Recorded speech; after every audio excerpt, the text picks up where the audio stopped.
रामनवमी के दिन सिर्फ खरगोन नहीं बल्कि देश के कई हिस्सों में हिंसा हुई थी। क्या इस हिंसा के पीछे कोई अंतर्राष्ट्रीय साजिश या कहें कि आतंक की साजिश थी?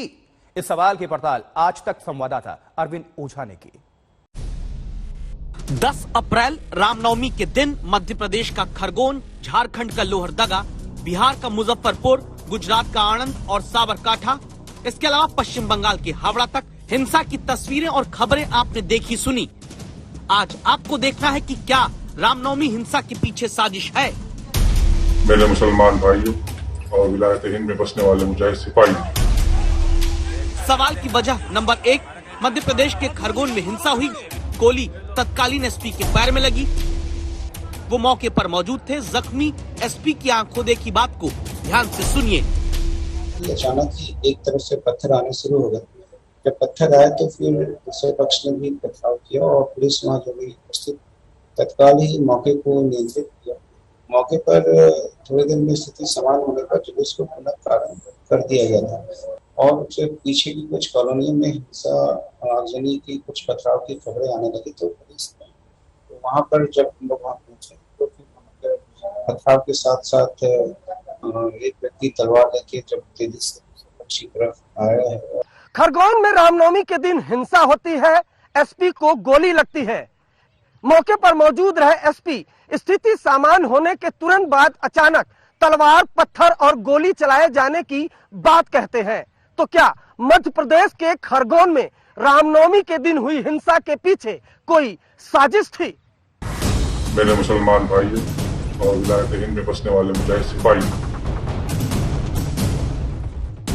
साजिश के सवालों को अब इस पर्चे के भीतर से देखना शुरू करिए जो रामनवमी हिंसा के बाद सामने आता है। पर्चे पर लिखा है, आत्मरक्षा के लिए तैयार रहे मुस्लिम, खुद से प्रतिरोध करे मुसलमान, अलर्ट रहे मुसलमान।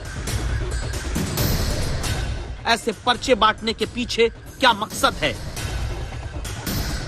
खरगोन में हिंसा के बाद जब सरकार कार्रवाई तेजी से करती है, इसके बाद अचानक विवादित इस्लामिक संगठन पीएफआई की छात्र इकाई एक पर्चा निकालती है। पर्चे में मुस्लिमों को कहा जाता है कि वो आत्मरक्षा के लिए तैयार रहें। एक वर्ग को भड़काने वाले और उकसाने वाले ये पर्चे क्या रामनवमी की हिंसा से जुड़ी साजिश का हिस्सा हो सकते हैं? मेरे मुसलमान भाइयों और विलायत हिंद में बसने वाले मुजाहिद सिपाही। तीसरी अहम कहानी, रामनवमी के ही दिन झारखंड के लोहरदगा में भी दोनों पक्ष सामने आए। हिंसा हुई, लेकिन हिंसा से बड़ा सवाल उठाया प्रशासन ने। सभी साथ मुहर्रम हो, रामनवमी हो, ईद हो, सब साथ मनाते थे। सरहुल हो, कहीं कोई दिक्कत नहीं थी। यहाँ पर कुछ ग्रुप जिनको हम स्लीपर सेल्स कह रहे हैं, वो लोग आए हैं और यहाँ की सद्भावना को खराब करने की कोशिश कर रहे हैं। इतना तो है कि कुछ बाहर के लोग आते जाते पाए गए हैं अतीत में, पिछले, अभी नहीं पहले। तो ये इस पर जांच होगी, जांच करेंगे, प्रशासन करेगा।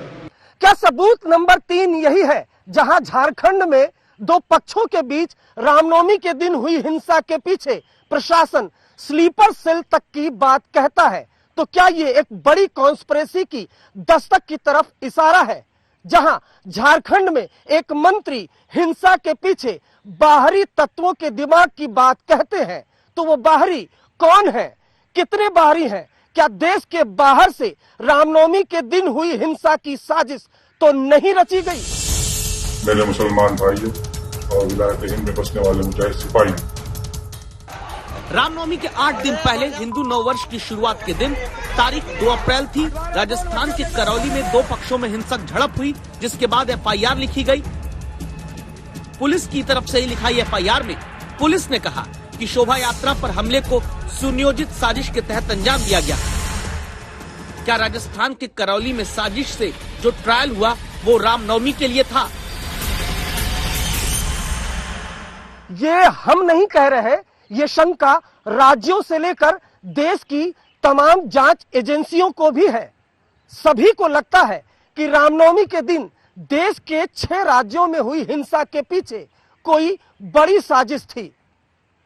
आज तक आपको उन तमाम साजिशों के सिरों को जोड़कर आज आप तक पहुंचाएगा मैं अरविंद ओझा उस कहानी के वीडियो, मैगजीन, दस्तावेजों और दावों को खंगाल कर लाया हूं।